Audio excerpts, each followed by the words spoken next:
Hello, it's Sebastian again. I'm now going to make up a new rule for my grammar.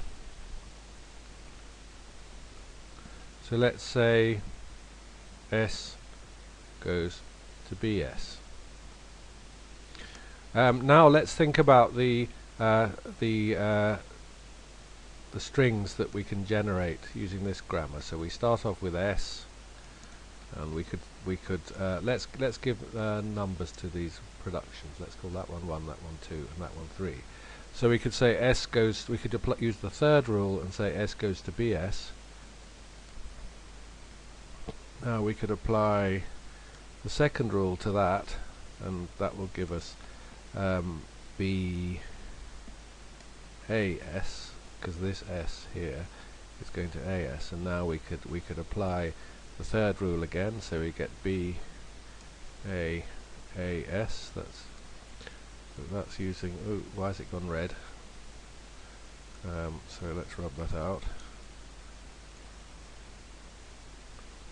So what we want to do is BAAS, and now we could map, and then we could do the so here we've used which rule have we used here? We've used the second rule again, and now we could use the first rule again and get BAAA, because this S here is getting mapped to A. So if you think about it, what's the language generated by this grammar? So if we call this grammar G1, say, what's the language generated by G1? Well, it's the set of all.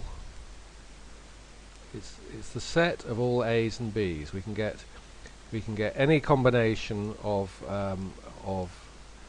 A's and B's, and the way we're going to write that is like this. So basically, the language generated by this grammar is any combination of A's and B's. I mean, let's start off with, suppose we wanted to try and get A, B, B, A. How would we get that? How would we get A, B, B, A? Well, let's start from S. So now we'll use the second rule to get A, S. Now we'll use the third rule to get A, B, S.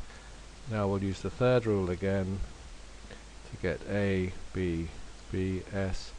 And finally we'll use the first rule to get A, B, B, A. So it should be clear that you can get any string, non-empty string, of A's and B's.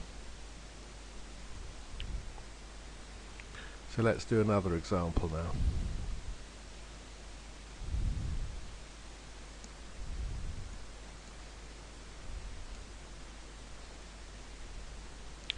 Let's do an example now where we've got more than one non-terminal symbol. So we're going to say S goes to,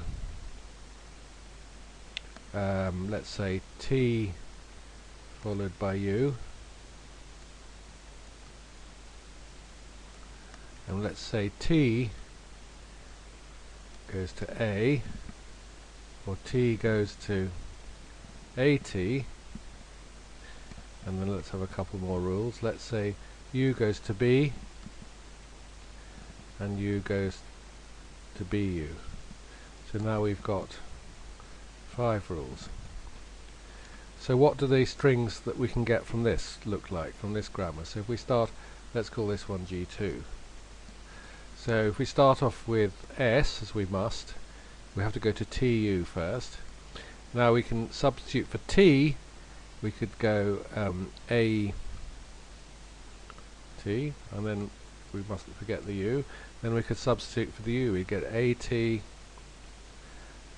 B, U, say. Now we can use rule 2 to give us A, B, U, and then we could use rule 3 again to get A, B, B, U, and finally we could use rule 4 to give us A, B, B, B.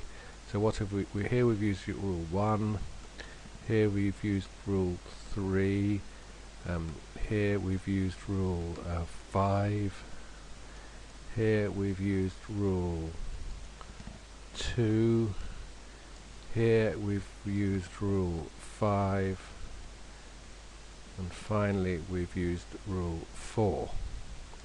So the question is, what language does this grammar G2 generate? What is the language generated by G2? What are all the strings that we could get starting off with S?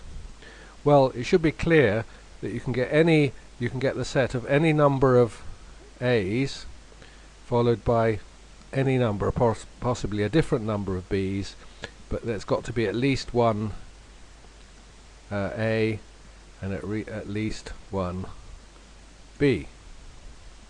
So that's the language generated by G2. Now, if you remember G1, we could get any combination of A's and B's. Here we haven't got any combination of A's and B's because we've got to have a certain number of A's followed by a certain number of B's.